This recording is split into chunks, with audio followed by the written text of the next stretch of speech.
एक काम जो कि विभिन्न भावों में दिखाई पड़ता है और उन भावों को पूर्ण करने के लिए हम अलग अलग देवताओं की उपासना करते हैं। क्यों?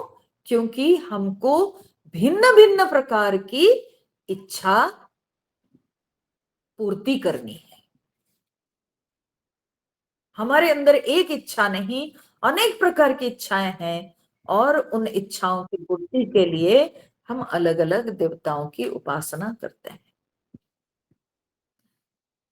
और उसके पीछे कारण क्या है? मेन कारण है कि हमारे अंदर संसार के वस्तु विषयों के प्रति आकर्षण है, वस्तु विषयों को भोगने की प्रबल इच्छा है।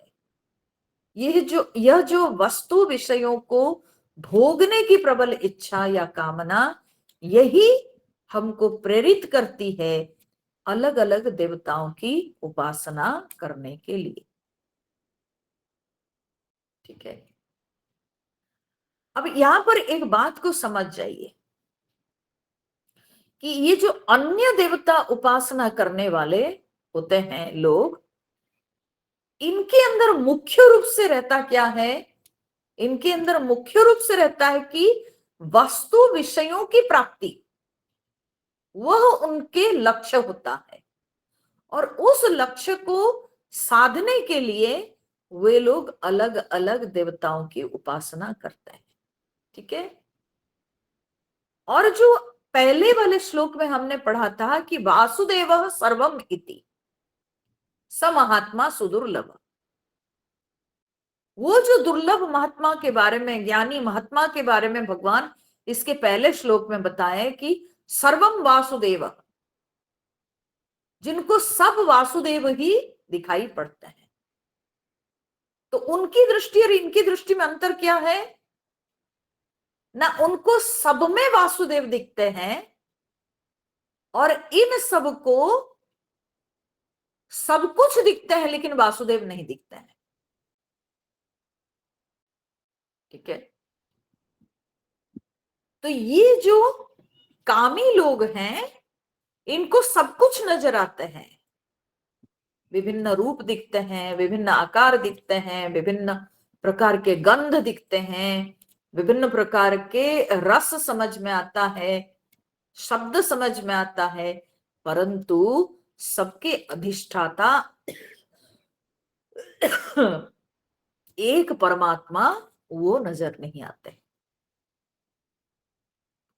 परंतु जो ज्ञानी है वो सब में एक परमात्मा को देखते हैं, एक ईश्वर को देखते हैं। सबके अधिष्ठाता एक ईश्वर, और उस ईश्वर का कोई नाम हो सकता है, परंतु है उनका अनुभव कि एक ईश्वर सबके अंदर, ये उनको अनुभव है। यही दोनों में अंतर है। तो जिनको ये संसार के विभिन्न प्रकार के दृश्य, विभिन्न गंध, विभिन्न शब्द, विभिन्न स्पर्श, ये सब नजर आते हैं केवल, तो इनके अंदर कामना होना स्वाभाविक है। ये कामना से ग्रसित होंगे ही, उससे मुक्त हो नहीं सकते हैं। क्योंकि दृष्टि जब केवल वस्तु विषयों पर सीमित है तो कामना होगी ही। तो इसीलिए उन कामनाओं को चरितार्थ करने के लिए वे लोग अन्य देवताओं की उपासना करते हैं। तो जब जिस तरह के विषय उनको प्राप्त करना हो, तो वे उन विषयों को पूर्ण करने के लिए जो देवता निर्देश किए गए हैं वेदों में, शास्त्रों में, पुराणों में, उन देवताओं की उपासना करते हैं। भाई किसी को सुंदरी स्त्री चाहिए तो त्रिपुर सुंदरी की उपासना करेगा, उसको एक बढ़िया सुंदरी स्त्री मिल जाएगी, है ना। हम लोग पढ़ते भी हैं दुर्गा सप्तशती में, पत्नी मनोरमाम देहि मनोवृत्तानुसारिणी, है ना। तो किसी को बहुत सुंदर स्त्री चाहिए तो वो उस प्रकार से उपासना करेगा, किसी को धन चाहिए वो वैसे ही उपासना करेगा, है ना। कुबेर भगवान की उपासना करेगा वो। हमको तो समझ में नहीं आता है, हम लोग हर भगवान के माने चाहे जो भी भगवान की पूजा करें, लेकिन अंत में हम लोग क्या कहते हैं, अंत में एक कुबेर का ही मंत्र गाते हैं, ठीक है।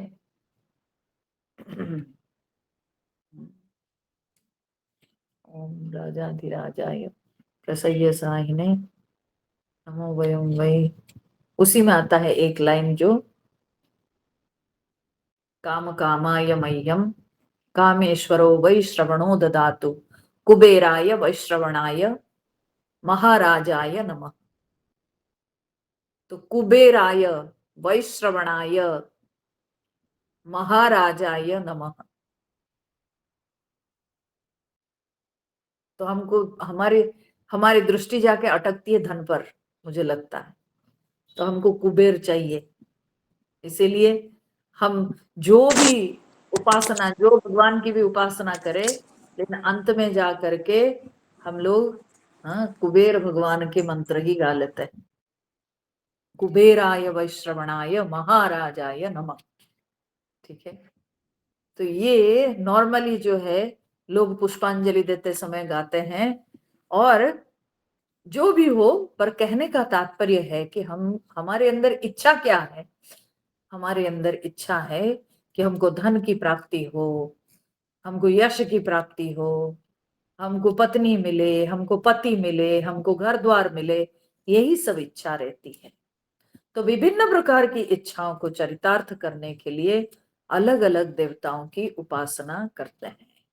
तो कामैहि तैहि तैहि हृतज्ञानाः प्रपद्यन्ते अन्य देवताः, अन्य देवताः प्रपद्यन्ते तैहि तैहि कामैहि हृतज्ञानाः। और जब कामना व्यक्ति के अंदर आती है तब उसका ज्ञान काम नहीं करता है। हृतज्ञानाः, ये कामना जो है उसके ज्ञान को लूट लेती है, ठीक है। इसलिए भगवान गीता में पहले बता दिए हैं अर्जुन को, जहि शत्रुम महाबाहो काम रूपम दुरासदम। ये अर्जुन, ये काम रूप ये शत्रु है, और ये जो है ना बड़ा भयंकर शत्रु है, इसको मार डालो। क्योंकि लूट लेता है, व्यक्ति के ज्ञान को लूट लेता है। व्यक्ति अंधा हो जाता है जब उसके अंदर काम उत्पन्न होता है, जब उसके अंदर किसी विषय के प्रति आकर्षण उत्पन्न होता है तो वो अंधा हो जाता है। तब उसके अंदर सबके अधिष्ठान परमात्मा तत्व का ज्ञान नहीं रह जाता है, क्योंकि उसकी दृष्टि तब तक प्रदूषित हो जाती है। उसकी दृष्टि विषय में आकर्षित हो गई है, उसकी दृष्टि अब विषय में आके केंद्रित होने लगी है। तो ऐसे प्रदूषित दृष्टि से परमात्मा का दर्शन नहीं हो सकता है। तो हृत ज्ञानाः, ज्ञान उस समय नष्ट हो जाता है। तैहि तैहि कामैहि हृत ज्ञानाः, उन कामनाओं से जिसके ज्ञान का हरण हो गया है। मतलब क्या है कि कामना होने पर ज्ञान का हरण होगा। विषयों की कामना मनुष्य के ज्ञान को नष्ट कर देती है। जिनके अंदर कामना, विषयों की कामना दिखती है, उनका ज्ञान का हरण हो ही जाता है। क्योंकि ज्ञान क्या है ना, स्वरूपे अवस्थानम, अवस्थान। और काम क्या है? ना विषयों के प्रति आकर्षण। तो जो दोनों में जमीन आसमान का अंतर है।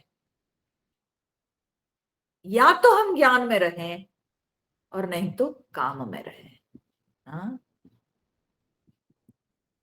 तो जहां काम है वहां राम नहीं।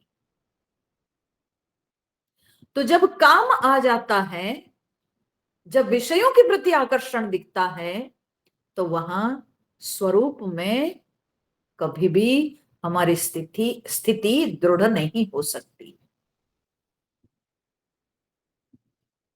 तो काम से ग्रसित व्यक्ति के ज्ञान का हरण हो जाता है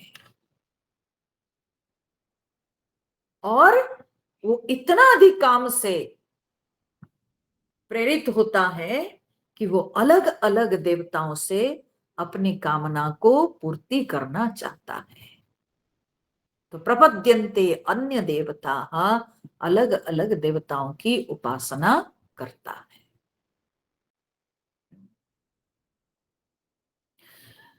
हम लोग भागवत महापुराण में बहुत जगह हाँ, देखते हैं कि भगवान जब भक्तों को दर्शन देते हैं तो भगवान कहते हैं वर मांगो, तुम जो मांगोगे हम तुमको देंगे। और भक्त लोग प्रार्थना क्या करते हैं? प्रभु हमको आप ही चाहिए। ठीक है।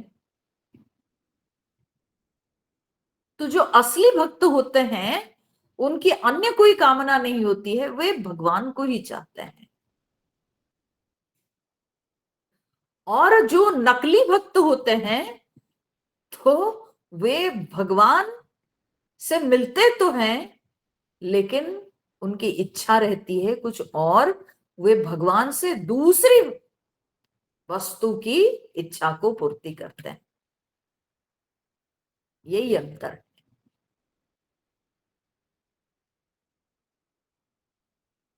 तो भगवान यहां पर कहते हैं प्रपद्यन्ते अन्य देवता, अलग अलग देवताओं की उपासना करते हैं। तम तम नियमम आस्थाय, और बहुत आसान नहीं है।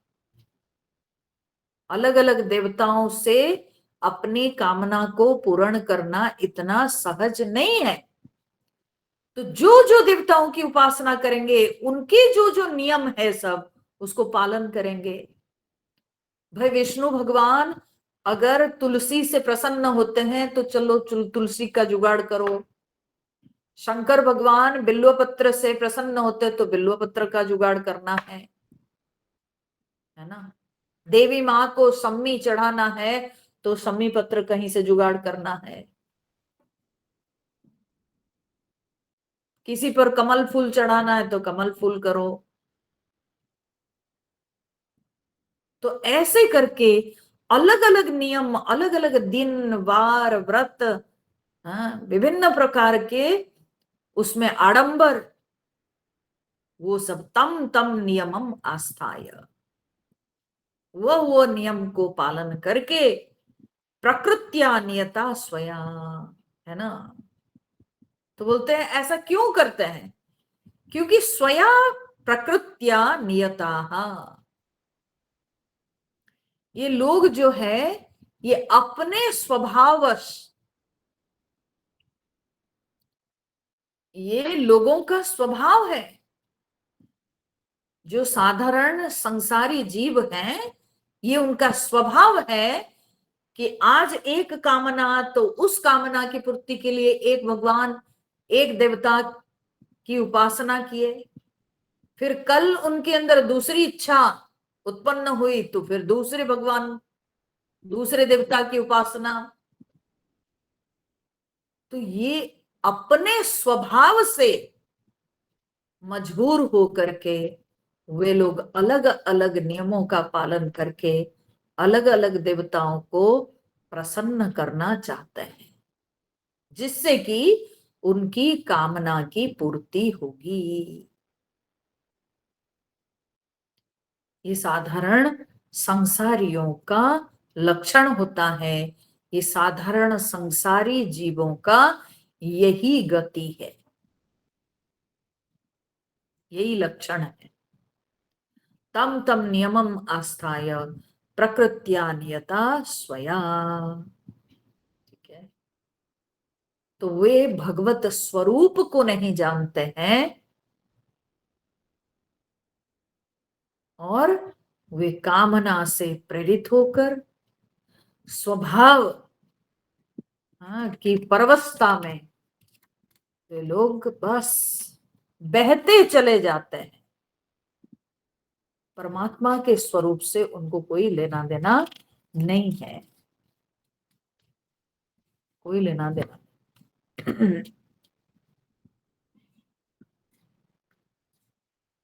हाँ, तो भगवान कहते हैं फिर आगे क्या होता है।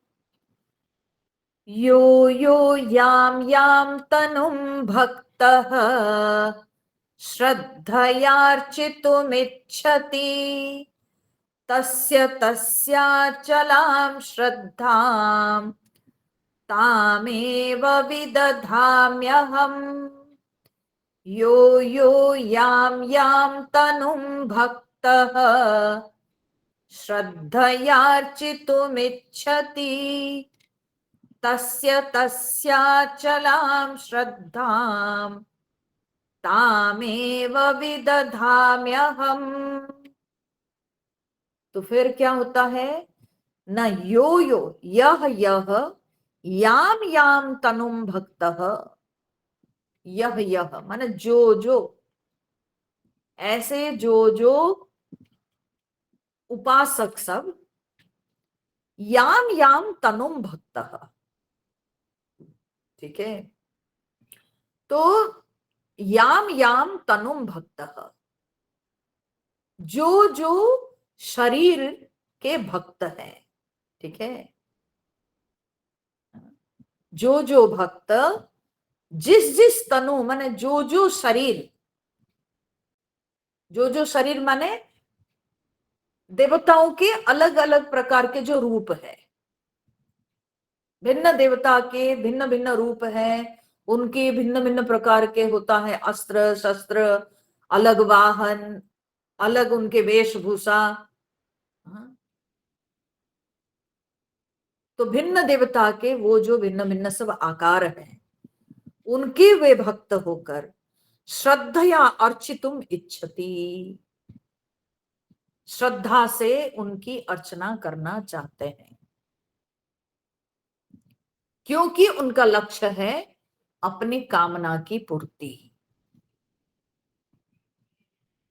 जो विषय के प्रति उनको आकर्षण है, वह विषय जिनसे पूर्ण हो सकता है, वह देवता के रूप को वे लोग श्रद्धा से अर्चना करना चाहते हैं, बड़ी श्रद्धा से अर्चना करेंगे। क्यों? क्योंकि उनको विषय की जो प्राप्ति करनी है, अपने स्वार्थ की पूर्ति के लिए बहुत श्रद्धा से वे लोग अर्चना करते हैं, उपासना करते हैं।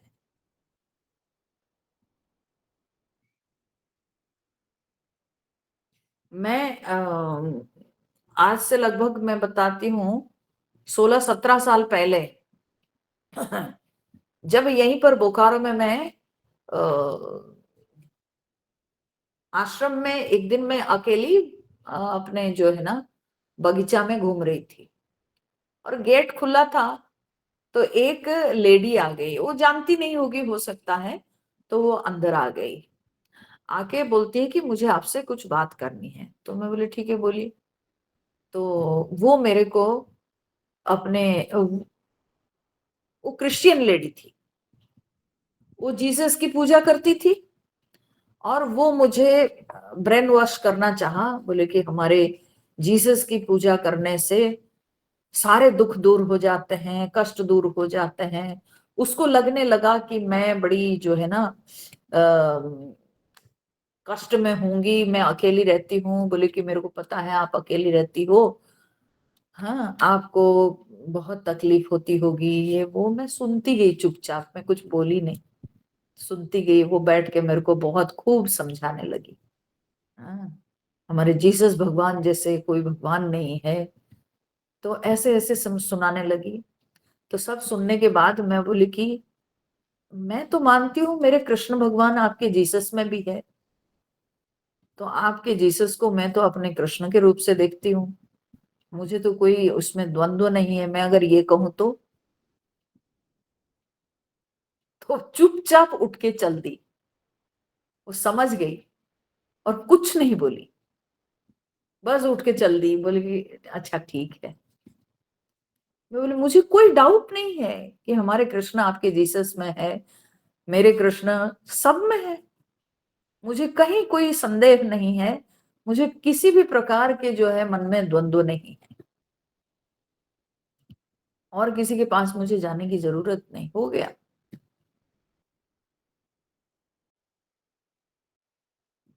लेकिन जब विभिन्न प्रकार की आशा रहती है व्यक्ति के अंदर, तो वो अलग अलग प्रकार के देवताओं की उपासना करना चाहता है, और भिन्न भिन्न देवताओं के भिन्न भिन्न प्रकार के नियम, भिन्न भिन्न आकार, अलग अलग देवताओं के आकार,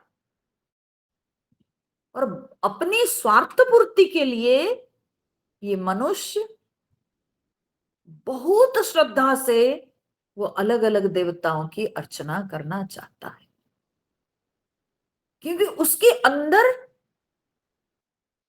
इतना स्वार्थ भरा हुआ है कि उस समय वो स्वार्थ से अंधा होकर वो बहुत श्रद्धा भाव दिखाता है अलग अलग देवताओं के उपासना करने में। श्रद्धया अर्चितुम इच्छति, बड़ी श्रद्धा से वो अर्चना करना चाहता है। और तस्य तस्य अचलाम श्रद्धाम ताम एव विदधामि अहम। भगवान कहते हैं तस्य तस्य अचलाम श्रद्धाम, और मैं वो भगवान के प्रति उसके अंदर दृढ़ श्रद्धा, ताम एव विदधामि अहम। ठीक है, मैं उस रूप के प्रति उसके अंदर दृढ़ श्रद्धा प्रदान कर देता हूं। वो जो जो भगवान की उपासना करना चाहता है, जो जो देवता की उपासना करना चाहता है, मैं भी उसको उसी उसी भगवान के प्रति खूब श्रद्धा प्रदान करता हूं। देखिए, आप ये नहीं कहिएगा कि इसमें भगवान का दोष है, तो भगवान क्यों इतनी श्रद्धा दे देते हैं। नहीं नहीं, भगवान ने कहा दी, आप चाहे तो भगवान आपको दे दिए। आपको धन की इच्छा हुई, आप कुबेर जी की पूजा करना चाहते हो, तो भगवान बोले मैं दे देता हूं, फिर ठीक है तुम कुबेर की उपासना करो, करके धन पा भी लो। हम देखते हैं कि तुम धन पा करके सुखी होते हो कि नहीं। ठीक है,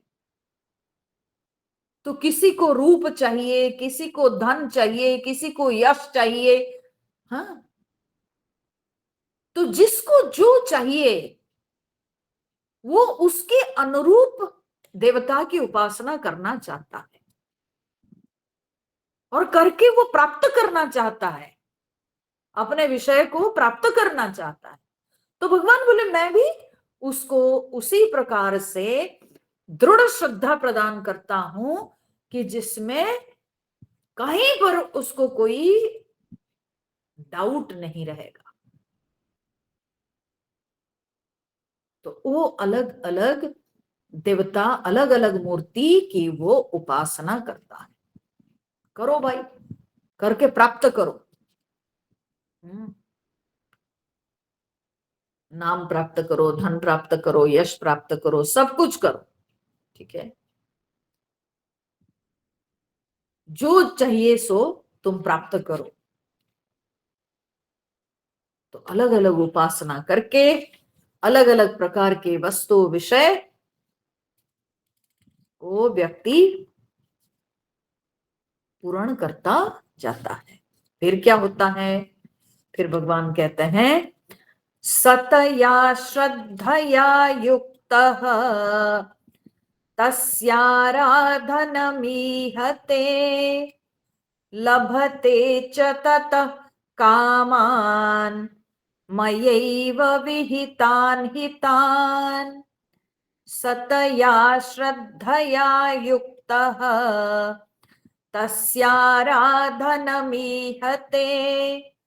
लभते च ततः कामान् मयैव विहितान् हितान्। तो भगवान ने कहा सह तया श्रद्धया युक्तः तस्य आराधनम ईहते। फिर क्या है, भगवान उसको श्रद्धा दे दिए उस भगवान के प्रति, या उस देवता के प्रति। भगवान कहना उचित नहीं होगा, भगवान रॉन्ग वर्ड है, देवता के प्रति। उस देवता के प्रति भगवान उसके अंदर दृढ़ श्रद्धा दे दी।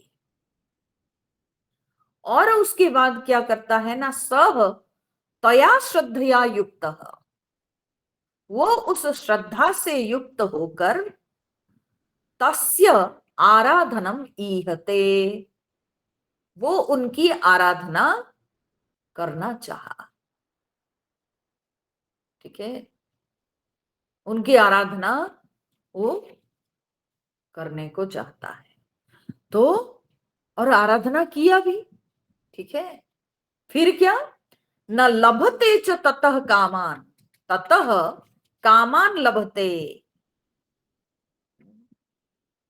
तो उसके बाद क्या है ना, वो विभिन्न प्रकार के जो है ना कामना को प्राप्त किया।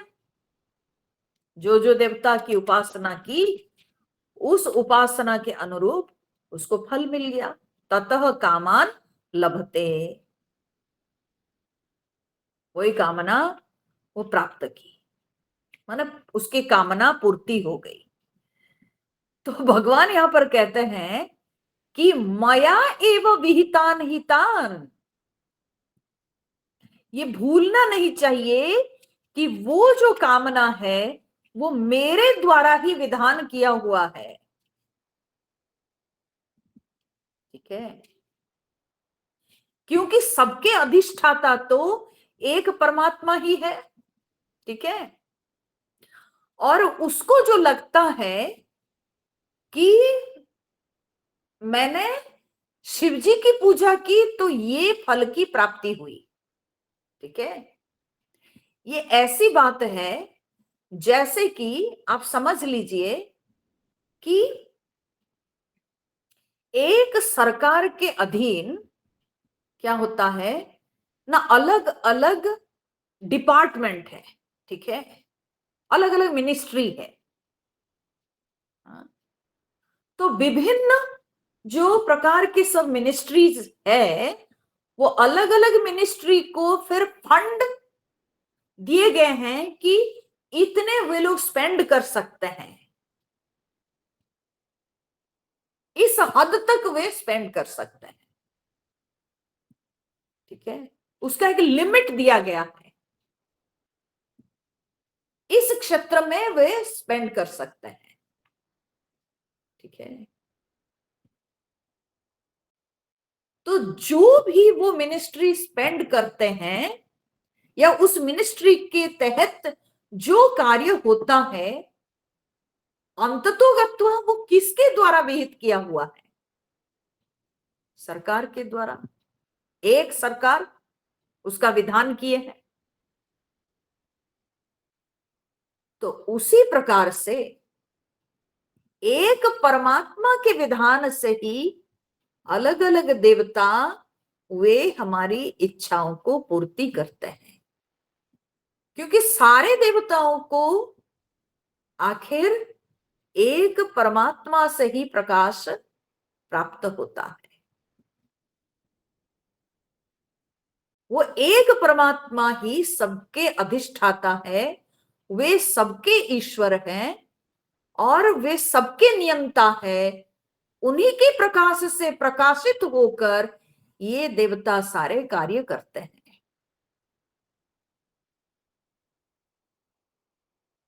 तो यहां तक तो जो स्वार्थी मनुष्य है, जो कामना से ग्रसित मनुष्य है, वो यहां तक तो समझ नहीं पाता है। वो केवल समझता क्या है कि मैंने शिव जी की पूजा की तो मुझे ये फल मिला, मैं दुर्गा जी की पूजा की तो मुझे ये फल मिला। ठीक है, वो अपने फल को पाकर खुश हो जाता है, वो इससे आगे सोचता नहीं, इससे आगे की बात को वो समझ नहीं पाता कि सबके नियंता एक परमेश्वर है, सबके नियंता एक ही भगवान है, एक परमात्मा है, और वह परमात्मा के विधान से ही जगत के सारे कार्य संभव होते हैं। तो मयैव विहितान हितान, भगवान ने कहा कि वो भले अलग देवता की उपासना करता है और अपने अलग अलग इच्छाओं की पूर्ति वो करता है, परंतु वो सारी इच्छाओं की पूर्ति जो होती है वो मेरे विधान से होता है, मेरे द्वारा ही वो होता है। ठीक है, मया एव विहितान हितान। तो तान कामान माने वे काम, सब वे कामनाएं मया एव विहितान, मुझसे ही विधान किया हुआ है, मेरे द्वारा ही विधान किया हुआ है। तो इस ज्ञान तक पहुंचते नहीं, क्योंकि जो व्यक्ति कामना से ग्रसित है वो केवल अपनी कामना की पूर्ति से बस खुश हो जाता है। वो सोचता है कि मेरा काम तो हो गया, मुझे ये जानकर क्या मिलेगा कि कौन सरकार है। हाँ, मेरे स्वार्थ की पूर्ति हो जाने से मतलब है बस। तो इस प्रकार से भगवान कहते हैं फल तो उसको मिल गया, और जब फल मिल जाता है तो वो फल क्या फल मिलता है, वो फल कितना होता है। तो भगवान यहां कह रहे हैं नेक्स्ट श्लोक में, अंतवत्तु फलम तेषाम तद्भवत्यल्पमेधसाम् देवान् देवयजो यान्ति मद्भक्ता यान्ति मामपि। अंतवत्तु फलम तेषाम् तद्भवत्यल्पमेधसाम् देवान् देवयजो यान्ति मद्भक्ता यान्ति मामपि। भगवान ने कहा कि तेषाम अल्पमेधसाम तद फलम अंतवत भवति। तू माने किंतु, किंतु अर्जुन, वे जो अपनी कामना को पूर्ति करते हैं, वो जो कामना का विषय है वो विषय कितना है, बोले वो अंतवत, तद फलम अंतवत भवति। वो जो फल है वो अंतवत, अंतवत माने स्वल्प है, अनित्य है, विनाशी है। अंतवत कहने का अर्थ है कि जिसके साथ अंत जुड़ा हुआ है, विनाशी, नाशवान। हमारे अंदर जितने भी सांसारिक इच्छाएं हैं वे सब के सब नाशवान उसका फल है। जगत के तो कोई विषय अविनाशी नहीं है, सब नाशवान है, सब अनित्य है। तो भगवान का ये कहने का तात्पर्य क्या है, क्या भगवान यहां मीन करते हैं असलियत में? इसका तात्पर्य यही है कि बहुत आडंबर तो करते हैं, अपनी कामना को पूर्ण करने के लिए कितने आडंबर करते हैं, कितने नियमों का पालन करते हैं, कितने व्रत करते हैं, कितने उपवास करते हैं, परंतु उसके फलस्वरूप क्या मिला? उसके फलस्वरूप जो मिला वो विनाशी फल है। आप एक सांसारिक कामना की पूर्ति के लिए इतना कष्ट उठाए,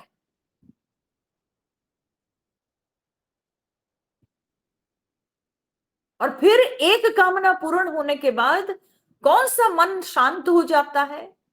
मन तो शांत होता नहीं, फिर दूसरी कामना उत्पन्न हो जाती है, फिर दूसरे नियम चालू कर देते हैं। तो इस तरह से तरह तरह की कामना, तरह तरह की इच्छाओं को लेकर व्यक्ति नित्य निरंतर लगा रहता है कि अपनी इच्छा की पूर्ति करने में। पर भगवान के जितने फल उसको प्राप्त होते हैं वे सब के सब अंतवान है, अर्थात विनाशी है, नाशवान है। अंतवत्तु फलम तेषाम तद्भवति अल्पमेधसाम। और ऐसे जो लोग होते हैं भगवान उनको क्या कहते हैं ना, अल्पमेधसाम, बड़े कम बुद्धि वाले लोग हैं, बड़े निर्बुद्धि लोग हैं, जो कि इस तरह से कामना करते रहते हैं और अलग अलग नियमों का पालन करते रहते हैं, और फिर अपनी छोटी छोटी इच्छाओं की पूर्ति करते रहते हैं, परंतु वे कभी यह कोशिश नहीं की कि अगर हम अपनी सारी उपासना, सारी साधना को एक लक्ष्य की ओर बढ़ाएं कि हमको भगवान मिल जाए। हम ये जो छोटी छोटी कुआं, जो छोटे छोटे कुआं खोद रहे हैं, इससे अच्छा है कि हम समुद्र में लीन हो जाएं, तो फिर तो हमको कभी भी जल की कभी कमी रहेगी ही नहीं, हमारी सारी इच्छाओं की पूर्ति हो जाएगी, बल्कि कोई कामना और रहेगी नहीं। कामना आती है तभी हम फंसते हैं, कामना अगर रहेगी ही नहीं तो फिर काहे की चिंता। और सारी कामनाओं से मुक्त होने का एकमात्र उपाय है कि एक परमेश्वर को हम प्राप्त कर लें।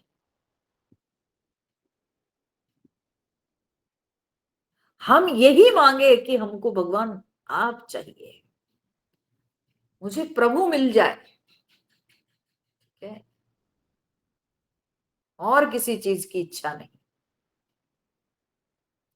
क्यों हम इतनी मेहनत करके ये छोटी छोटी कामना को पूर्ति करेंगे?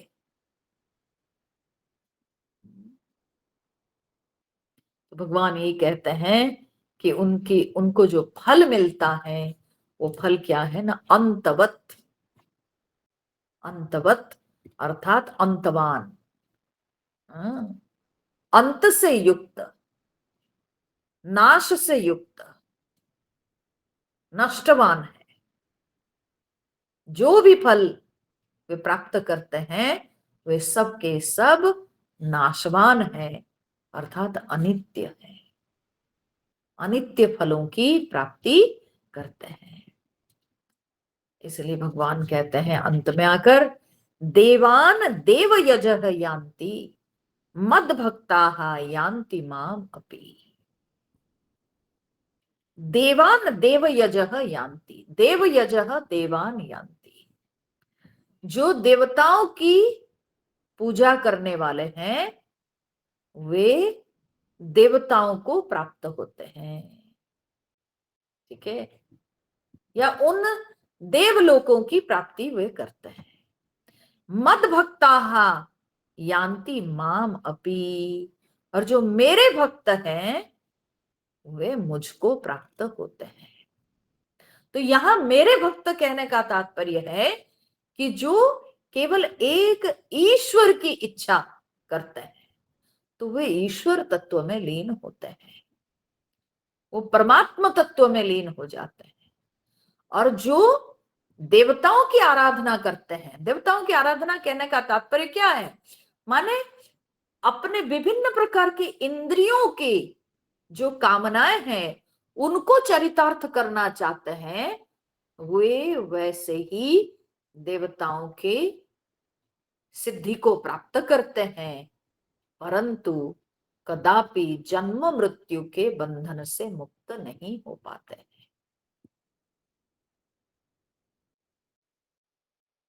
तो इसलिए वे लोग जो है बस संसार के जो अनित्य फलों को प्राप्त करके इस अनित्य जगत में भटकते ही रहते हैं।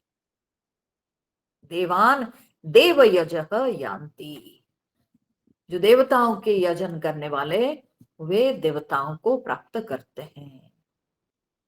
जो इंद्रियों के विषयों के फल चाहते हैं, इंद्रियों के विषयों को चाहते हैं, तो इंद्रियों के देवता को उपासना करेंगे और उससे वे इंद्रियों की शक्ति प्राप्त करेंगे, पर उससे कभी जन्म मृत्यु के जो चक्कर है उससे कभी मुक्ति नहीं मिलेगी। जन्म मृत्यु के चक्कर से मुक्ति मिलती है जब हम परमात्मा तत्व में प्रतिष्ठित हो जाते हैं। तो मत भक्ता माम अपि यान्ति, जो मेरे भक्त है वो मुझ तक पहुंचते हैं। जो देवताओं के भक्त माने इंद्रियों के भक्त हैं, वो विभिन्न प्रकार की सिद्धियां प्राप्त करके बस संसार में विषय भोग करते रहते हैं।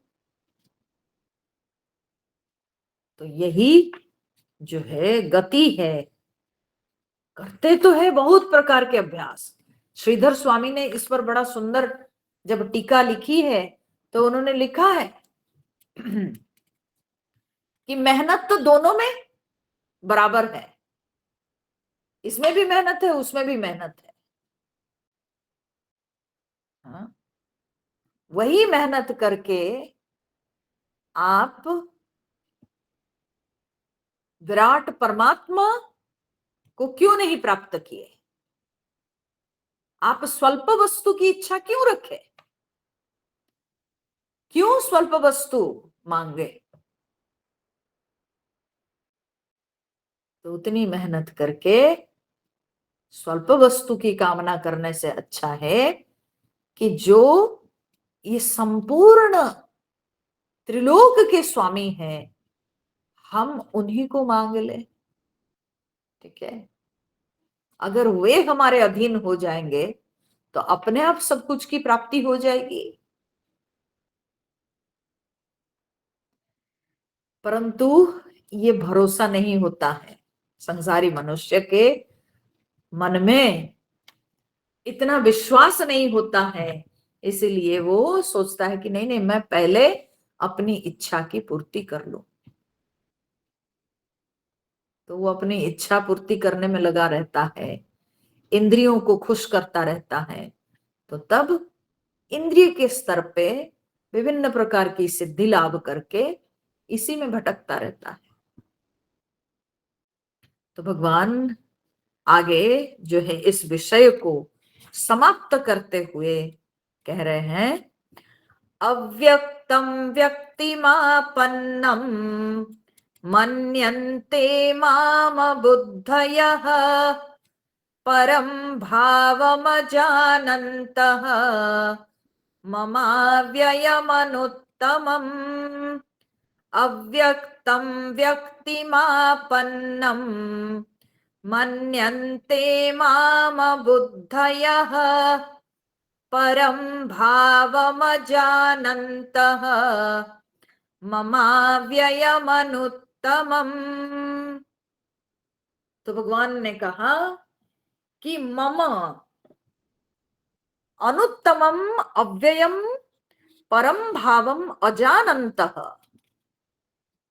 मेरा सबसे उत्तम, सबसे श्रेष्ठ, अविनाशी परम भाव को अजानन्तः, न जानकर, अबुद्धयः माम अव्यक्तम व्यक्तिम आपन्नम मन्यन्ते।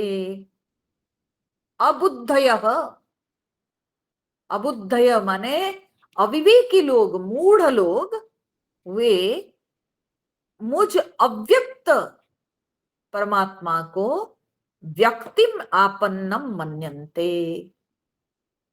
वे मुझको व्यक्तिम आपन्नम माने मैं जो कि निर्गुण निराकार हूं, उसको वे लोग साधारण, साकार,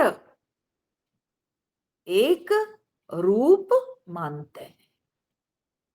ठीक है,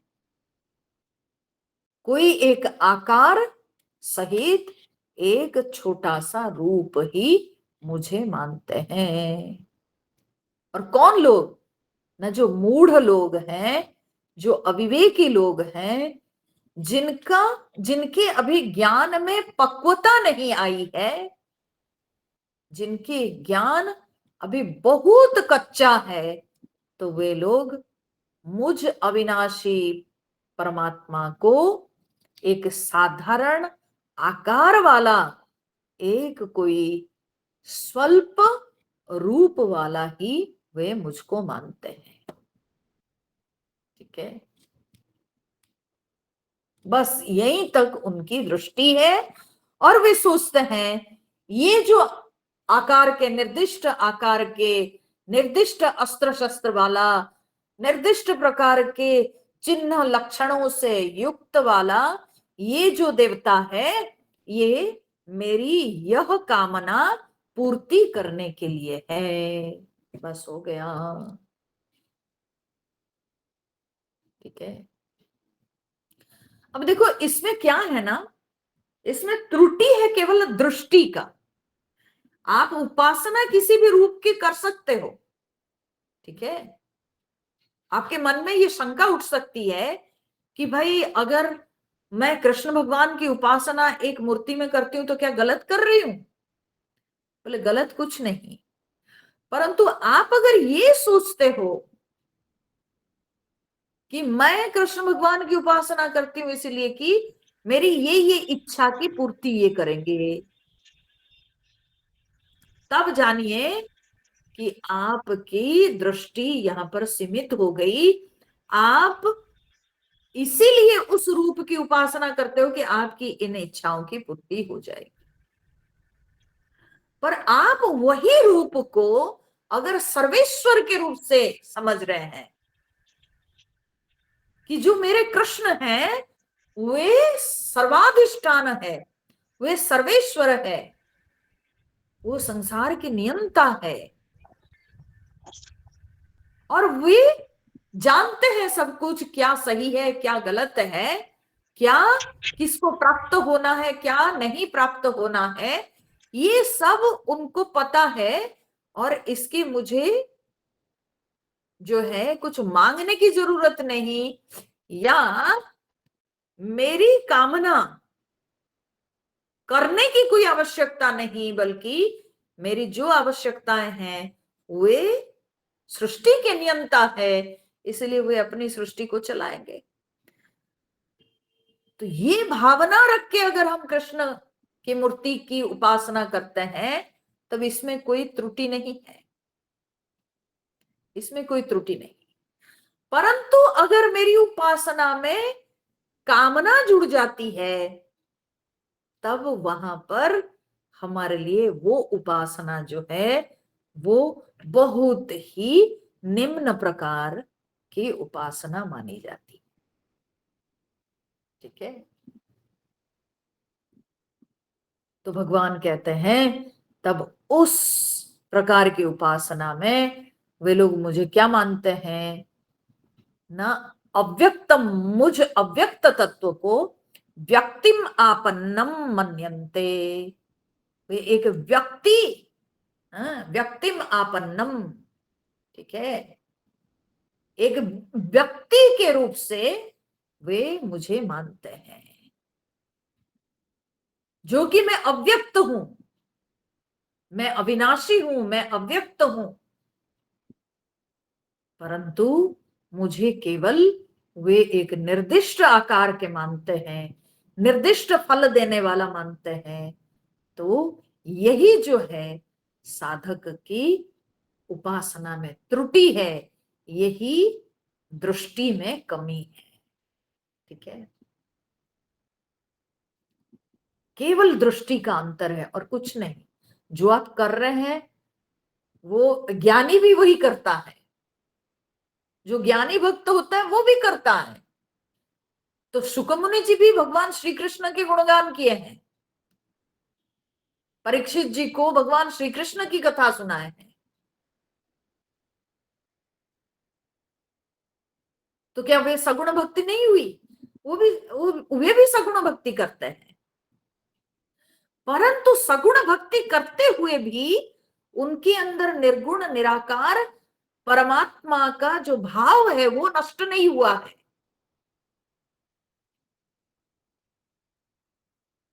वो स्वरूप बोध का नाश नहीं हुआ है वहां पर।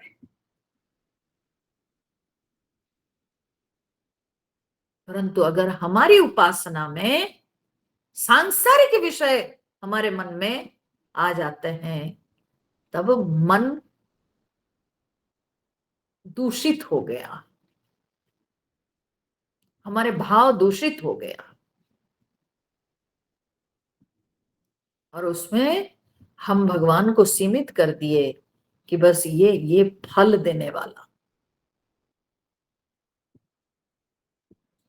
तो भगवान इसीलिए यहाँ पर समझाते हुए भगवान कहते हैं कि अर्जुन, यही जो व्यक्ति की दृष्टि ही व्यक्ति के गति निर्णय करती है।